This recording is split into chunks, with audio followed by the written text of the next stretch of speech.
Hello and welcome to your warrantless search mini lesson or workshop. So today we're going to talk about all the different types of searches that don't require a warrant.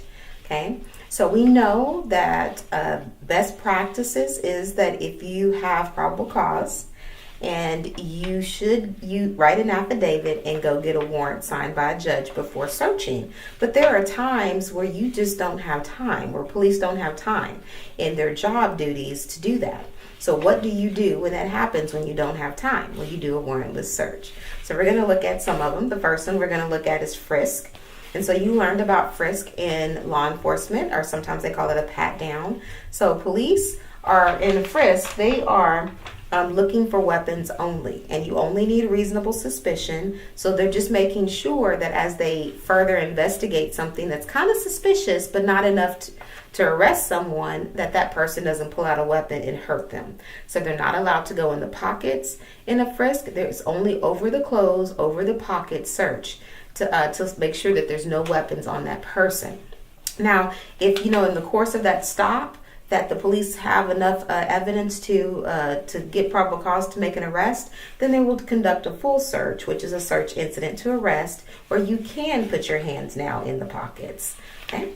So then we're going to also look at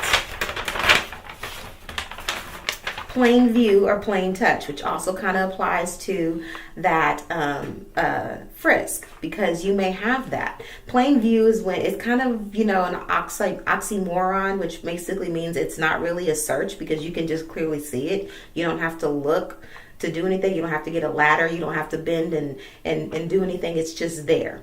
So, for example, if you have an officer make a traffic stop and they come to the window and someone has a handgun just right there on the passenger side seat, the driver does.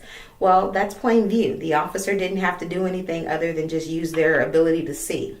The same thing with plain touch. Okay, so that's what happens when you have a frisk. Because let's say maybe an officer's frisking someone and they put their hands over the pockets and they feel what is a syringe. And you can easily tell what a syringe feels like. So they feel a syringe in the pocket. Well, that's plain touch. So now they're able to get that contraband, that illegal item. Okay. So let's talk about automobiles. Okay. So according to the Carroll doctrine, police do not have to get a warrant to search an automobile, because automobiles, there's a delay. If you suspect, like maybe an officer pulls over someone and they get there and they smell marijuana, well, that's probable cause to search the car.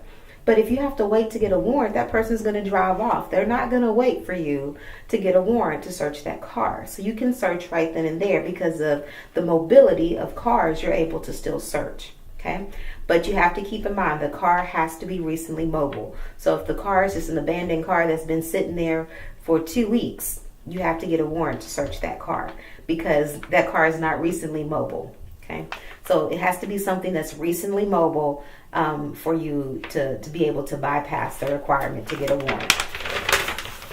Okay, now next we have consent. Can you see it? Okay, there we go. So police do not have to get a warrant if someone gives them consent. Okay, so that means if someone says, hey, come on in and you can search, they don't have to get a warrant. But you have to make sure that person has a right to consent. And that's where that comes in.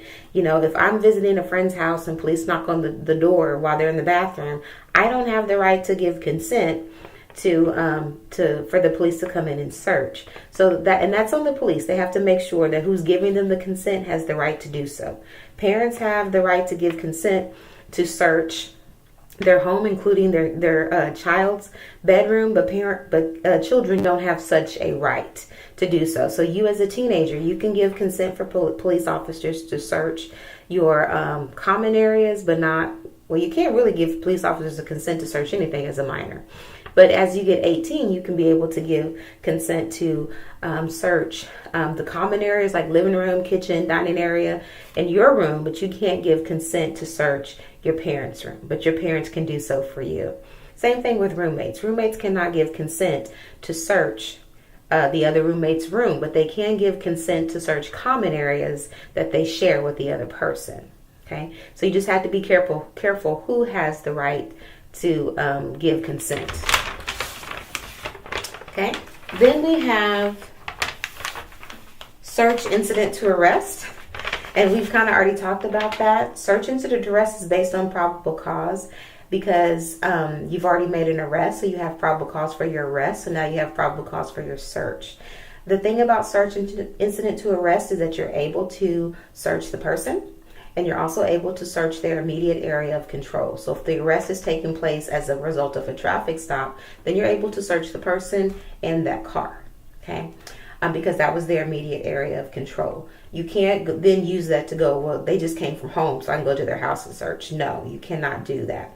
If the searches are taking place in a home, then you can search that person, and then you can search their immediate area of control. Now, there is a little exception to the home. You're able to go, like if they were in the living room, you can search the living room under search incident to arrest. Because it's in a home and there's spaces that you can't see, you're allowed to do a protective sweep of the rest of the house. And what that means is that you're just searching to make sure that there's nobody else there. So that means your search is limited to places where a person can hide when you're doing a protective sweep. You can't open, dresser drawers because a person can't hide in a dresser drawer. But you can open closets and stuff like that to make sure that someone's not in there is going to come out and get you. All right, so this has been Warrantless Searches. We have frisk, search incident to arrest, plain touch, plain view, consent, and I think I'm missing one, automobiles. All right, so if you have any questions, please let me know, and good luck with your quiz.